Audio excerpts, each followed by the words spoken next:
And therefore it cannot, in principle, be applied to the most important questions in human life, questions like how we should raise our children or what constitutes a good life.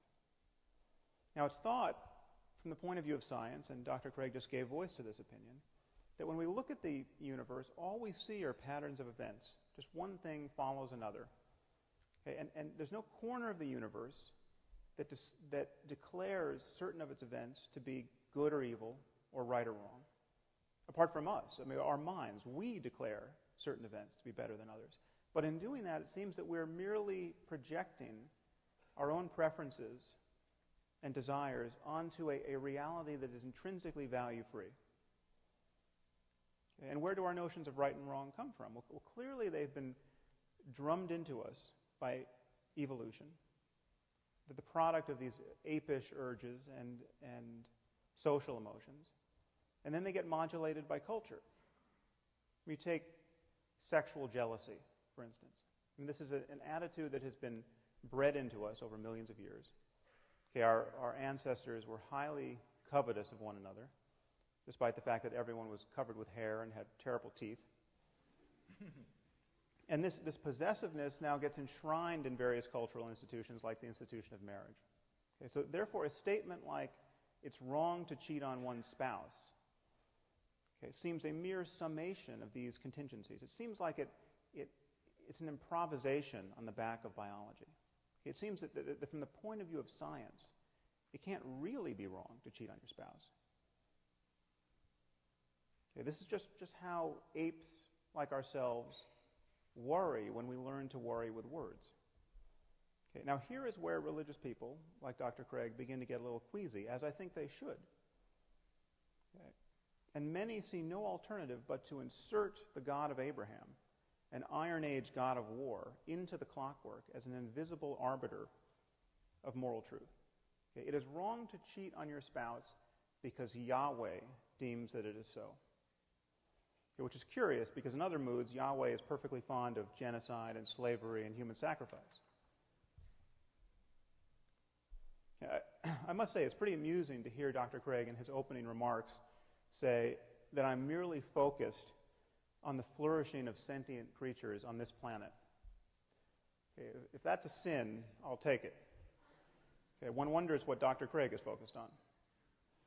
Now, incidentally, you should not trust Dr. Craig's reading of me. Half the quotes he provided from me, as though I wrote them, were quotes from people I was quoting in my book, and often to different effects. So you'll have to read the book.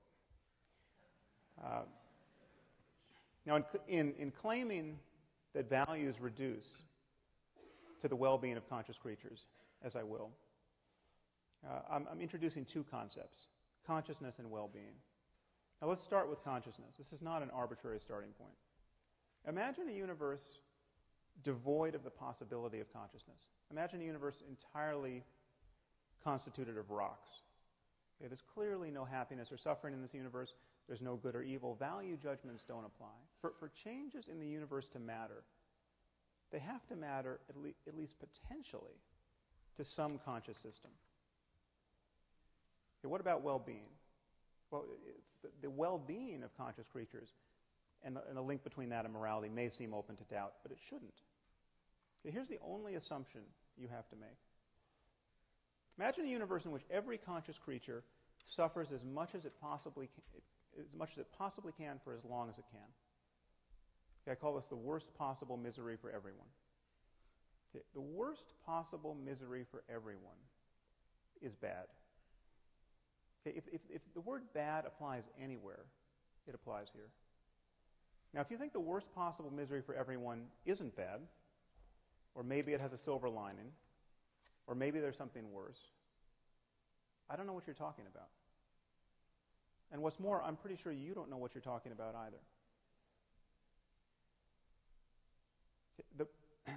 What I'm saying is the minimum standard of moral goodness is to avoid the worst possible misery for everyone. If we should do anything in this universe, if we ought to do anything, if we have a moral duty to do anything, it's to avoid the worst possible misery for everyone.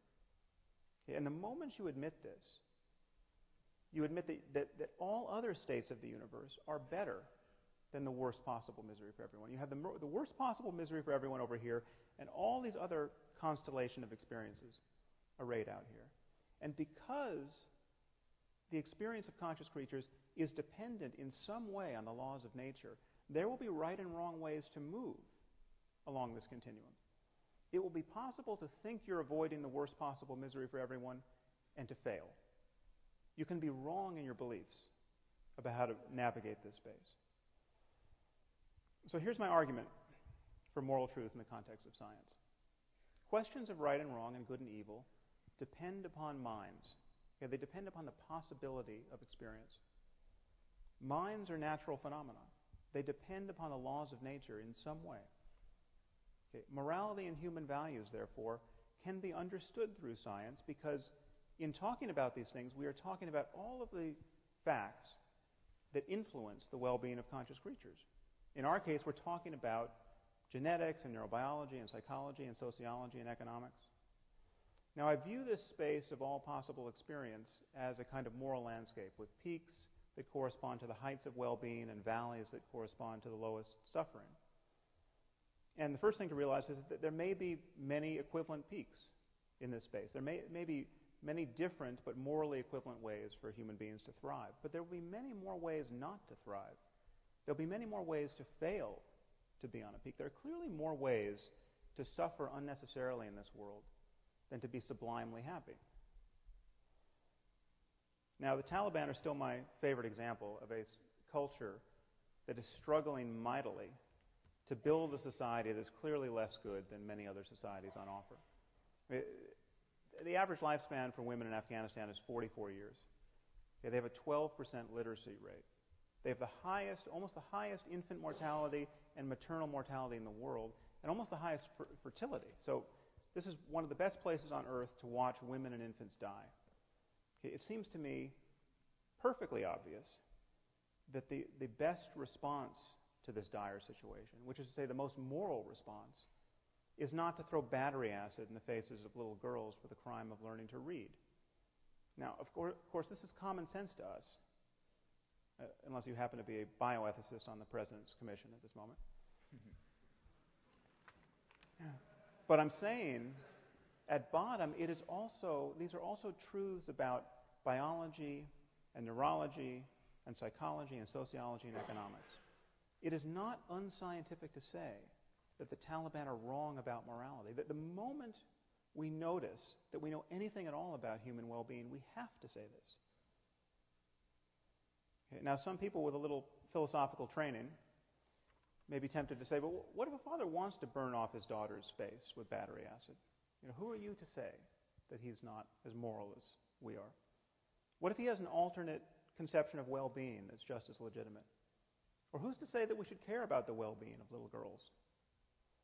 This is the kind of email I get, incidentally. Now, moral skeptics of this kind, and Dr. Craig has essentially endorsed this position in a way, without God, think that the only way to judge one person's values to be wrong are with respect to another person's values, and all such judgments have to be on a par. Okay, this is not true. There are many ways for my values to be objectively wrong. They can be wrong with respect to deeper values that I hold. They can be wrong with respect to deeper values that I would hold if I were only a deeper person. It's clearly possible to value things that will reliably make you miserable in this life. It's clearly possible to be cognitively and emotionally closed to experiences that you would want if you were only intelligent and knowledgeable enough to want them. It is possible not to know what one is missing in life. So things can be right or wrong or good or evil, quite independent of a person's opinions. Now, some of you might worry that I haven't defined well-being enough. How can something this loose as a concept be the benchmark of objective values? Well, consider by analogy the concept of physical health. Physical health is very difficult to define. It used to be that if you were healthy, you could expect to live to the ripe old age of 40. Now our life expectancy has doubled in the last 150 years.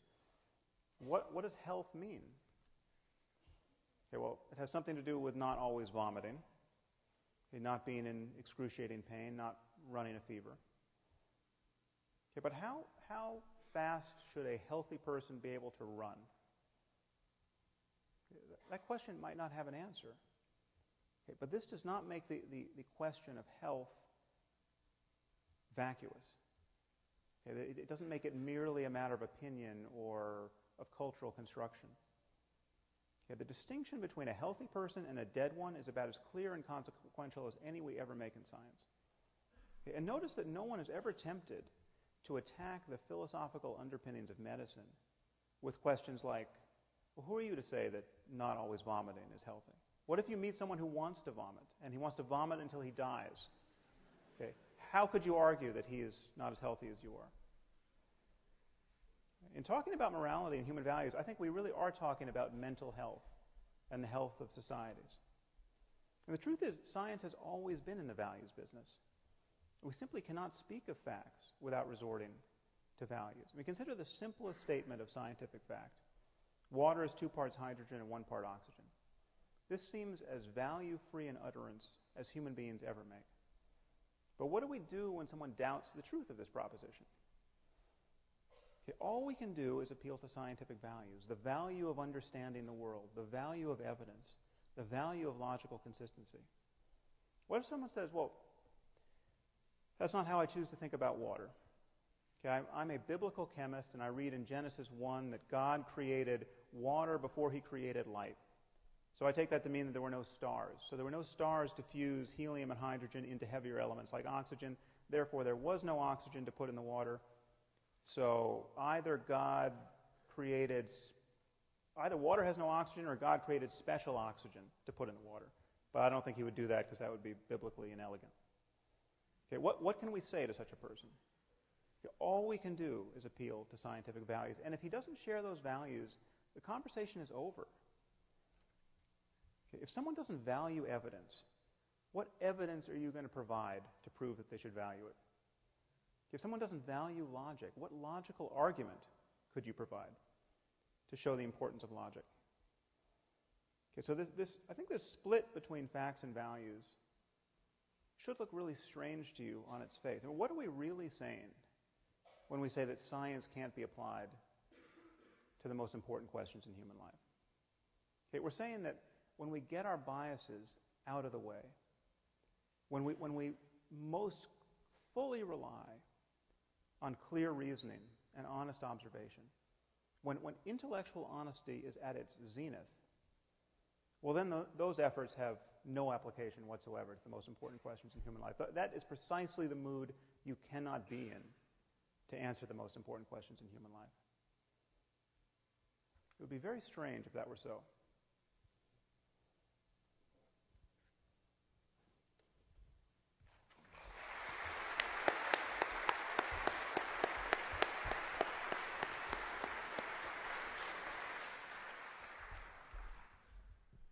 Professor Craig now has 12 minutes for rebuttal.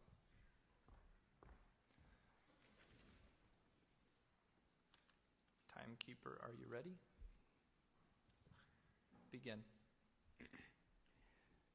You'll recall in my first speech that I said I was going to defend 2 basic contentions tonight. First, that if God exists, then we have a sound foundation for objective moral values and duties. First, I explained that if God exists, then objective moral values are grounded in the character of God himself, who is essentially compassionate, fair, kind, generous, and so forth. Here, Dr. Harris didn't have anything by way of disagreement to say, but I do want to clear up a possible confusion. He represented this by saying that if religion were not true, then words like good and evil, right and wrong would have no meaning. I'm not maintaining that. That is to confuse moral ontology with moral semantics. Moral ontology asks, what is the foundation of objective moral values and duties?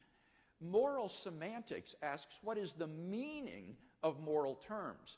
And I am not making any kind of semantical claim tonight that good means something like commanded by God. Rather, my concern is moral ontology. What is the ground or the foundation of moral values and duties? To give an illustration, think of light. Light is a certain visible range of the electromagnetic